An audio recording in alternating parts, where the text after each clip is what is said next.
El senador David Perdue, en una entrevista exclusiva, habla sobre lo que le llevó al servicio público y su visión para fomentar el comercio entre Estados Unidos y América Latina. También hablamos sobre el censo y qué grupo demográfico corre más riesgo de ser contado erróneamente. Y también les traemos una reveladora entrevista con el futbolista Tito Villalba, quien deja la Liga MSL para jugar en Sudamérica. Hola, soy Mariela Romero y les doy la bienvenida a una nueva edición de Conexión Fin de Semana.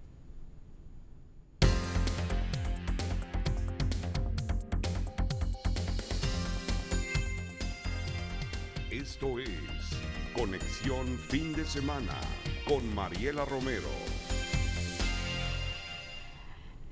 David Perdue, senador por el estado de Georgia, ha comenzado su campaña de reelección para las próximas elecciones.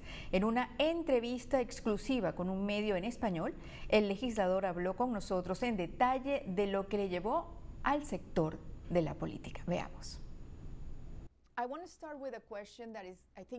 Quiero comenzar con una pregunta que va a conectar con la audiencia. Usted creció en Warner Robins, en una familia que cultivaba sandías. ¿Cómo fue su crianza? Yo fui muy afortunado. Mi padre tiene una familia muy grande y todas mis tías y tíos vivían en el mismo pueblo, al igual que todos los primos. Éramos como 20 y pico primos que trabajábamos en la granja. Fue una manera increíble de crecer. A mí me criaron tanto mis tíos como mis padres, todos ellos maestros de escuela. Mi padre fue militar y se retiró del ejército en Warner Robins y logró ser el superintendente de las escuelas. También varias de mis tías eran maestras, por lo que crecí en un ambiente que fomentaba la educación y en donde toda la familia te hacía sentir responsable, porque si alguien se portaba mal, seguro que alguien de la familia se iba a enterar. Era un lugar maravilloso. Tengo varios primos que todavía viven en esa localidad. Eso sí que se parece a nuestra cultura y a nuestras familias latinas, porque todo se entera de lo que le pasa a uno de nuestros miembros. Los tíos siempre se enteran de todo, pero quiero ir a lo que mencionaba antes en torno a la educación y sus padres, porque su papá fue un superintendente de las escuelas del condado de Houston y uno de los primeros en integrar a las escuelas en Georgia. ¿Cómo le moldeó esto en términos de las relaciones raciales? Crecí en un pueblo donde había una base militar y era un verdadero crisol de razas. Teníamos a personas de todas las partes del mundo que a su vez habían estado alrededor del mundo, así que teníamos un microcosmos de lo que era el planeta. Y aunque sí existía el racismo al salir fuera de los límites de nuestra ciudad y era palpable el clima del viejo sur, en nuestra localidad existía una nueva conciencia que todos somos iguales, que todos podemos beneficiarnos de las mismas ventajas y tener las mismas oportunidades. Mi padre, cuando tuvo la oportunidad, decidió integrar las escuelas con varios líderes de la comunidad. Esa integración se llevó a cabo sin mayores inconvenientes. No hubo protestas ni resistencia porque la población entendió que era lo correcto. De hecho, mi madre fue la primera educadora en crear el programa para niños sobresalientes en el estado, así que crecí en un ambiente en el que cada niño se le brindaban las mismas oportunidades educativas, y cuando hablo de educación no me refiero a una carrera universitaria de 4 años. También teníamos escuelas técnicas y puedo decirte que aquellos jóvenes que eran mis amigos y que asistieron a esas escuelas son quienes ahora están a cargo de mi localidad. Son los que tienen mayor influencia porque son dueños de sus propios negocios. Compraron sus terrenos y los desarrollaron. Son parte de las juntas directivas de los bancos y son personas verdaderamente inteligentes. Y al mismo tiempo sentí una responsabilidad de seguir el ejemplo de mi padre. Me he involucrado con la Fundación por los Derechos Humanos en una comisión de alfabetización porque mi padre quería que viera que no todos los niños tienen las mismas oportunidades que yo tuve y las cuales daba por sentadas. Usted se especializó en sanear a las compañías que estaban en rojo. ¿Qué aprendió de esta etapa de su vida? Soy graduado de Georgia Tech con algunos títulos en ingeniería y mi primer trabajo fue en una consultora, por lo que me tocó vivir en Europa, en Asia y también pasé mucho tiempo en América Latina. Me tocó contribuir en la creación de las primeras zonas de libre mercado en la zona para la manufactura en países como la República Dominicana, Jamaica e incluso Haití, y me siento afortunado de haber tenido una amplia perspectiva internacional. Trabajé para compañías que necesitaban ser reformadas y me convocaron para que pudiera utilizar esa especie de entrenamiento para poder arreglar las cosas y para encaminarlas. Y lo que aprendí de esas empresas con diferencia es que la respuesta está siempre en las personas. Yo de alguna manera siempre pude encontrar al empleado. sin importar si es joven o si había trabajado ya por mucho tiempo en la empresa. No obstante, siempre hay alguien que tiene una idea sobre alguna división del negocio que por algún motivo ha sido desestimada. A lo que yo me dedicaba era combinar todo ese conocimiento y pedirle paciencia a los accionistas y así lograr el cambio. Y de verdad que me siento muy agradecido por Reebok y Dollar General, de tener gente a mi alrededor. De mis 6 personas más influyentes, 3 de ellas fueron mujeres. El 85% de la gente a la que les vendíamos eran mujeres. Yo no debía ser muy inteligente para entender que tenía que tener a mujeres influyentes al tope de la empresa. Teníamos unas cuantas mujeres afroamericanas porque mucha de nuestra clientela era afroamericana.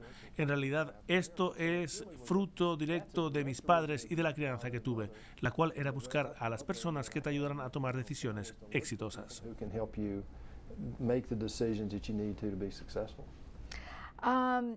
¿Y cómo usted ha transferido lo que aprendió en el ámbito empresarial al sector público? ¿De cuánto tiempo disponemos? Esto es lo más difícil porque yo crecí en un desempeño piramidal. En el mundo de los negocios, deportes, la medicina y en el ejército, uno no avanza al próximo nivel hasta que es exitoso en el trabajo que tiene. No vemos a generales de 4 estrellas que no se hayan desempeñado bien. La política es diferente, pues no necesariamente se enfoca en obtener resultados. Dicen lo que están haciendo, pero hay varias maneras de resolver los problemas del día. Tenemos un problema enorme de deuda en Estados Unidos. Tenemos un déficit en nuestros presupuestos cada año y necesitamos hacer más cosas para las personas que necesitan nuestra ayuda. Y de la misma forma nos piden hacer más cosas alrededor del mundo que ahora no podemos costear porque aproximadamente el 20% de lo que gastamos es prestado. La razón por la cual yo creo que estoy aquí es porque yo considero que tenemos una crisis de seguridad a nivel global y que tenemos una crisis de deudas en Estados Unidos. Y creo que estas dos cosas están entrelazadas. Fui a Washington a tratar de arreglar las cosas y a tratar de cambiar la dirección del país y siento que estamos tomando los pasos correctos, pero hay mucho trabajo que hacer. Pero debido al clima político tan divisivo, ¿cómo podemos nosotros transformar lo que vemos en los medios actualmente y que es una pelea constante? Esto es exactamente lo que ocurre en las grandes empresas. Tenemos partes, no exactamente partidos políticos per se, pero se organizan de la misma forma y uno debe de encontrar esos puntos en común. En mi experiencia hay 2 formas de resolver esto. Una ocurre en medio de una crisis. En los negocios eso quiere decir que tienes problemas financieros. Tomas demasiados préstamos, no puedes hacer los pagos, ese tipo de cosas. Entonces tienes una verdadera razón para cambiar. Eso es una crisis y debemos tratar de evitarlo. Ahora estamos en crisis solamente que lo camuflamos porque de alguna manera pedimos dinero prestado a nivel federal y ninguno de nosotros creemos que eso sea sano. La segunda forma es más productiva. Se trata de buscar a las personas que tienen algo en común. Se supone que eso es la democracia representativa, algo que no ves en lugares como Venezuela o países europeos. Si uno se fija en lo que estamos fundados, se dará cuenta que debemos llegar a un acuerdo para lograr una solución. Nuestros fundadores supieron que habrían partidos diferentes y opiniones distintas, pero uno tenía que llegar a un acuerdo para lograr algo o nada cambiaría. Y esa es la forma en la cual las cosas se han hecho por 230 años. Solo ha sido en la última década que hemos tenido una renuencia a encontrar una solución común. Y eso yo lo atribuyo al aumento de los políticos de carrera. Eso no existía en los primeros 124 años de nuestra existencia. And I think that's the real issue.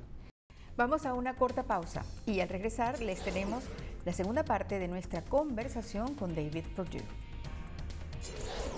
Además, un experto nos explica por qué es importante incluir a los menores de edad, incluyendo a los bebés, en el próximo censo. Estás viendo Conexión Edición Fin de Semana con Mariela Romero. Seguimos con la segunda parte de la entrevista al senador David Perdue del estado de Georgia. Veamos. Lo que muchos políticos dicen sobre la comunidad latina es que los hispanos no salen a votar, pero cuando nosotros vamos y les preguntamos a la gente de nuestra comunidad por qué el desánimo, lo que nos dicen es que los políticos no les hablan, no los toman en cuenta. ¿Cómo nosotros podemos hacer que la comunidad hispana participe?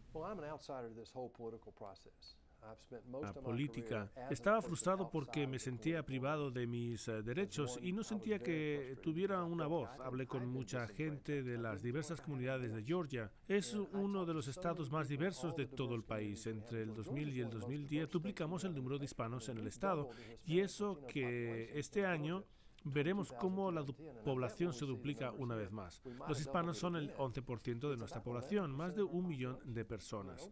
Si no se involucran, será una pérdida enorme. Piénsalo, 1 de cada 10 personas en la calle son hispanas. Hay muchos puntos de vista que necesitan ser escuchados y creo que tienen razón. Muchos políticos encuentran votos o se fijan en obtener votos y se enfocan en ese grupo, y eso no está bien, es dañino. La mitad de las personas en el estado no votaron por mí. No obstante, yo represento a toda la gente del estado y esa es mi responsabilidad. Sin embargo, creo que quedarse sentado y creer que un político va a hacer que participe es un concepto equivocado.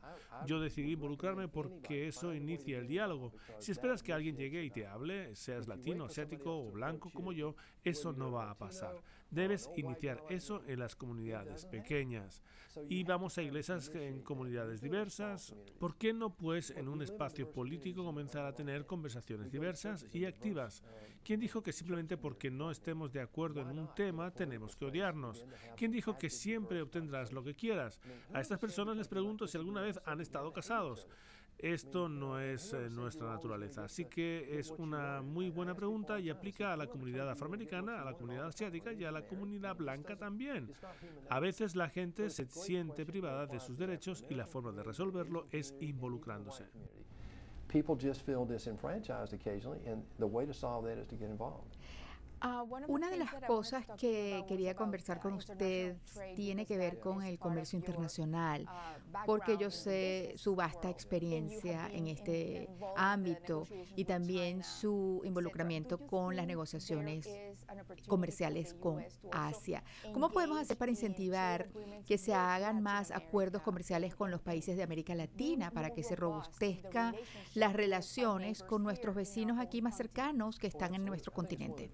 Absolutamente, creo que es uno de los grandes recursos que tenemos en un bloque comercial vertical, y eso lo he dicho por 30 años. Canadá, Estados Unidos, México, América Central y América del Sur es un tremendo bloque comercial. Brasil es el granero de todo el mundo junto con Ucrania y Estados Unidos. China es un poder que está creciendo y debemos tratar con China, pero lo que el presidente Trump ha hecho es movernos a una era en la cual estamos llamando al resto del mundo y les estamos pidiendo participar y crear un campo de juego nivelado.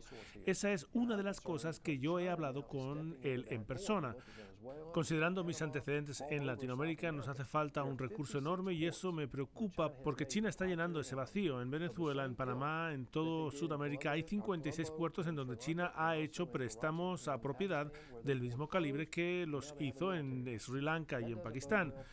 Ahí anularon las hipotecas y construyeron bases militares. Eso no es bueno para esos países y tampoco para Estados Unidos. Acabo de hablar con el comandante del Mando del Sur del Ejército de Estados Unidos. Él es el militar más político y diplomático por la forma de resolver el problema. Colombia es un gran ejemplo de un país que tenía un problema enorme. Ellos trabajaron para resolverlo y nos asociamos con ellos. Incluso en México. Yo manejé fábricas cuando viví en Texas. Sí, vemos a la gente trabajadora de Latinoamérica que buscan involucrarse de una manera proactiva. Cosas buenas ocurren para la economía y para las personas que necesitan ayuda. Eso es un gran recurso. Me da gusto que lo hayas mencionado porque eso es algo que no se discute a menudo. El poder del bloque comercial americano es más poderoso en Europa y África. ¿Y a dónde se va China? China se va a Indonesia, las Filipinas y a Australia también. Eso nos pondría al mismo nivel que cualquiera de esos dos bloques de comercio. Mi última pregunta tiene que ver con Puerto Rico. Tenemos muchísima audiencia en Filadelfia que es de origen puertorriqueño y también de la República Dominicana. Entonces, mi pregunta es, ¿qué se puede hacer para ayudar a la gente de Puerto Rico después de la devastación del huracán y luego, ahora más reciente, con los terremotos que han ocurrido y todavía falta mucho por hacer?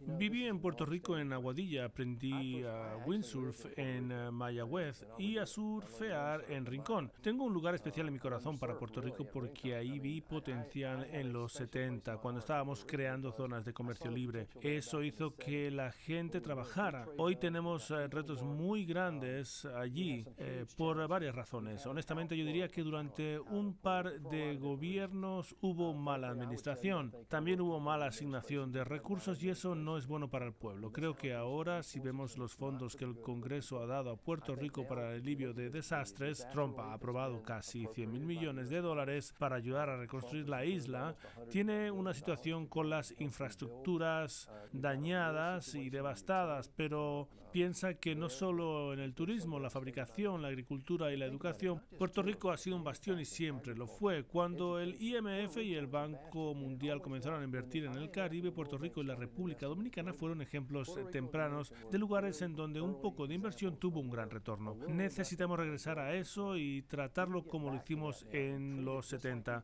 Ahí hay mucho potencial. Yo creo que lo que debemos hacer en Puerto Rico es animar a que los jóvenes de 20 y 25 años que están en Florida regresen, o los que están en Filadelfia, Atlanta, y mostrarles que la familia sigue siendo importante para ellos y la forma en la cual ellos pueden ganarse la vida está en cualquier lugar de Puerto Rico.